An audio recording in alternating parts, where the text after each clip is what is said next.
have to come on the road. If it had come on the flyover, it would have taken lesser time. If it had come onto the metro, it would have taken more lesser time.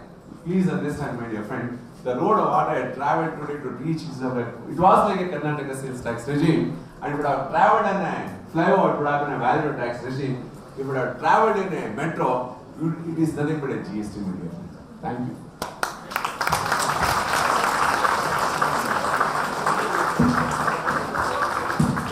He had conducted exclusive interviews of famous politicians, including the chief ministers, the state and the central ministers for different television channels. He also took up the initiative of the budget analysis for both Doordarshan and ETV, and he had given talks on the economics and strategic management. He is also well versed in the area of Vachana literature and has penned many articles and books related to Basaveshwara and the Vachana literature, of which Basaveshwara, the Beacon of the Universe, is a notable book. Apart from all these areas, Sir had contributed a lot to the field of education, counseling, leadership development and the public speaking. With this, I, on behalf of the management, principal, staff and the delegates present here, extend a warm welcome to our guest speaker, Sri D.P. Prakash, for the second technical session. A cordial welcome to you, sir.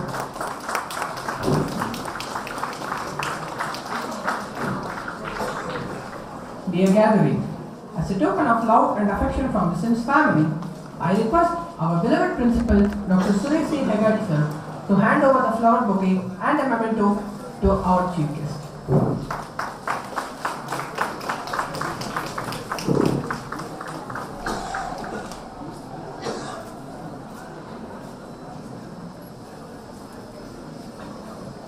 What I am trying to share with you is the impact of GST on Indian economy. I will be touching upon the main features of GST.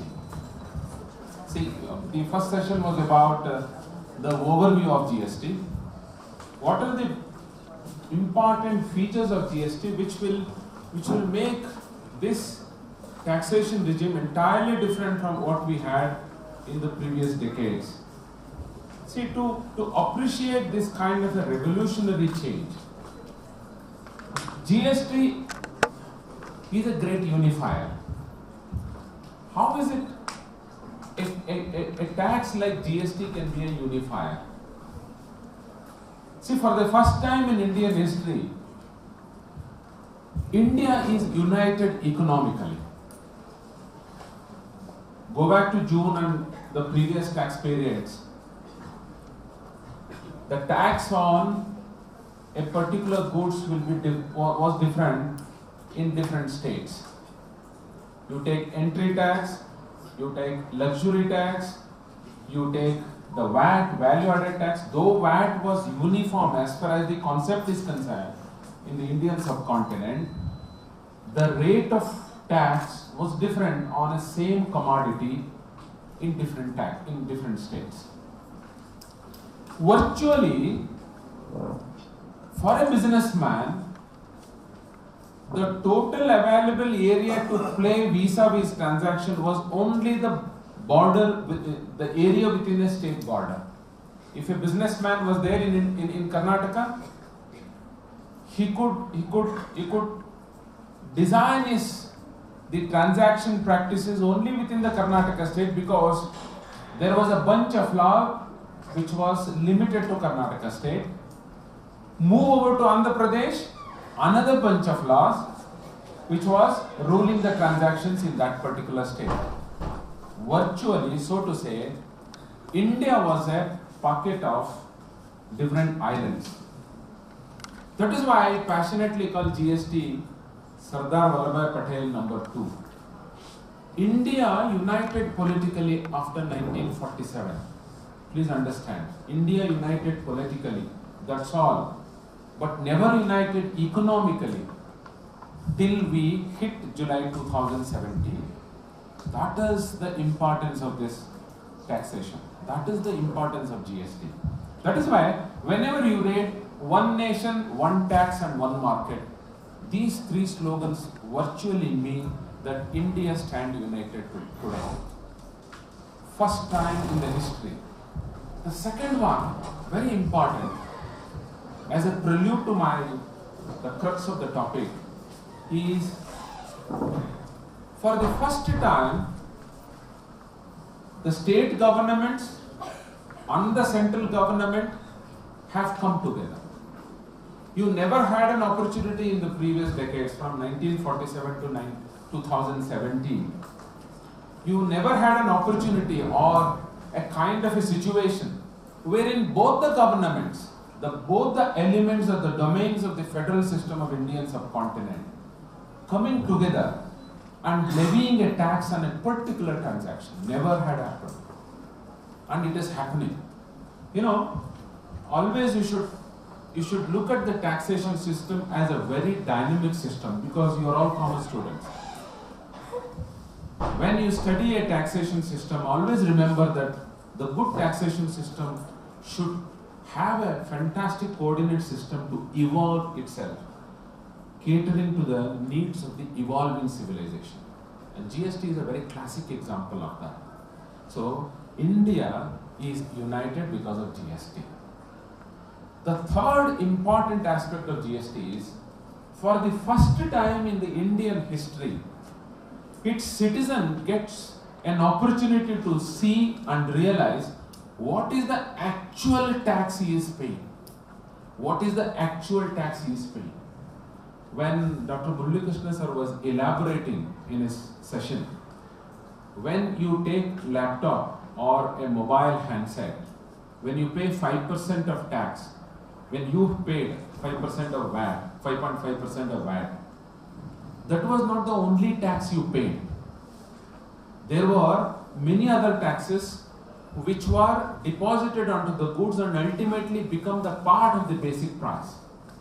So when you bought one tooth powder or a toothpaste or toothbrush or soap or book or any machinery, you never had an opportunity to understand and realize what is the portion of the tax which were deposited on that particular goods. Never you had an opportunity.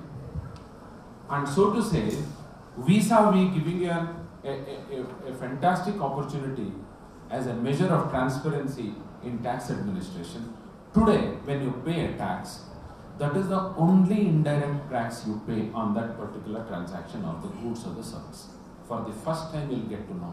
If you are paying 28% plus cess, if you pay 18%, if you pay 12%, that is the tax you are paying. No other tax is being deposited on that particular, to a greater extent, 99.9%. These are the three important revolutionary changes as far as GST taxation is concerned. See, 1991, I don't know, it is a tryst with destiny as far as the July month is concerned. 1991 July, what happened? New economic policy was unleashed by none other than Dr. Manmohan Singh. When he carried a dark tanned leather bag and presented the budget, it opened up an amazing opportunity for Indian subcontinent to race ahead. India never looked back. The people who were earning salary of 8,000, 9,000, 10,000 rupees started getting the salary for the same job, same place around 25,000, 30,000 by the time you reach 98, 99. Why I am telling you this? When India presented the budget in 1991 July,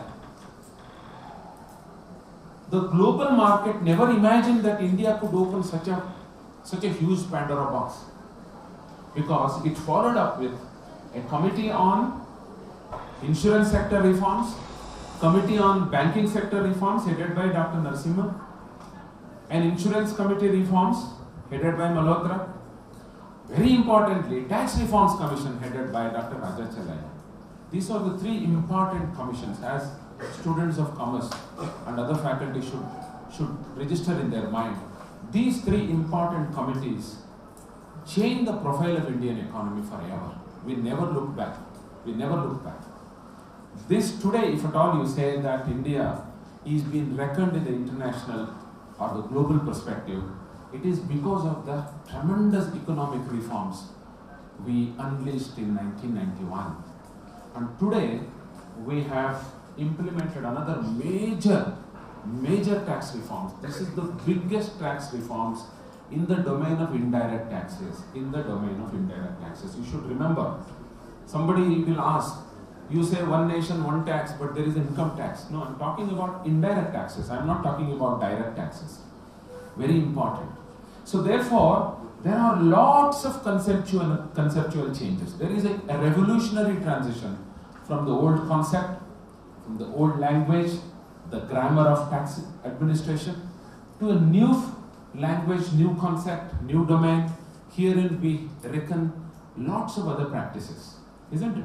So let us just run through these conceptual changes as far as transiting from one domain of taxation to another domain of taxation in the same indirect domain of taxation. Now, can you switch off these lights so that they can get to see it better?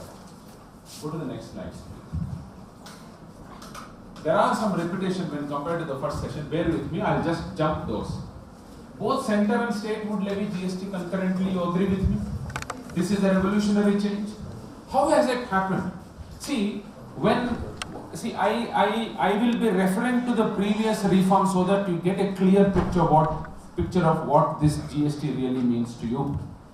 When new economic policy was unleashed, it is also popularly called the first generation of economic reforms in India. When it was initiated, how do you place these reforms? You will have to bring about a changes in the economic structure.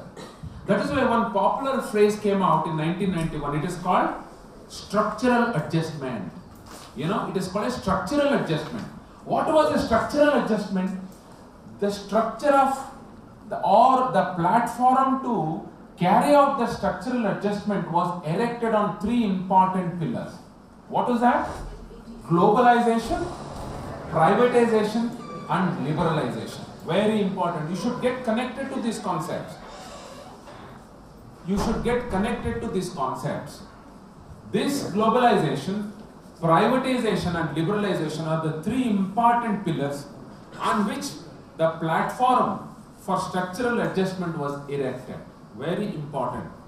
In the same way, to carry on or implement this particular taxation reforms in the domain of indirect taxes, you need a structure to carry on this, isn't it?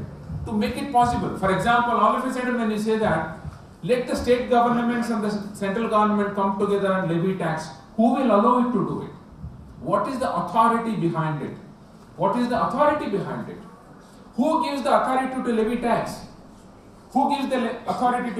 tax? Who? Parliament. Very good. Somebody said parliament. Legislature. Why? Any slogan, very popular slogan? Anybody have read French Revolution? 1779? What was the very important reverberating slogan which emerged in the French Revolution?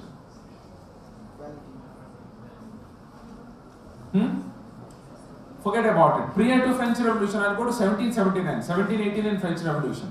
American Revolution, American War of Independence. What was the important message which we all have adopted after that in our constitution? Liberty, fraternity, that is all French Revolution. American War of Independence. That is Abraham Lincoln, 1863. That is a speech. What was the important slogan which many countries have incorporated in their constitution? No taxation without representation. You should remember, these are the commerce students. No taxation. If you become chartered accountant, you should be able to question the tax authorities. Where have you got the power to levy tax? Where is the provision? Which you need to understand. No taxation without representation. This is very important. When central government and state governments have come together to levy tax on a particular transaction, where is the authority? That is why the 101st Amendment Act, which you need to read, you should go back and read. Go to the Google and type in 101st Constitutional Amendment Act 101. This you have to go back and read that. You should understand it. How we have effected a structural adjustment as far as the constitution is concerned. We have amended 10 articles. We have amended 10 articles. People are they keep coming. You closed it, no? I mean, I'm sorry about that. I'm sorry, I mean it's disturbing. I'm sorry. Okay? So now 10 articles we have amended. We have introduced 3 important articles, 246A, 269A, 279A. We have amended 2 schedules, 6th schedule and 7th schedule. You understand? Now, when state governments and central government come together, where do they sit? Where do they sit? State governments will sit in their respective places, either in the legislature or in the secretariat. Central government will sit in the secretariat or in the parliament. When both of them come together,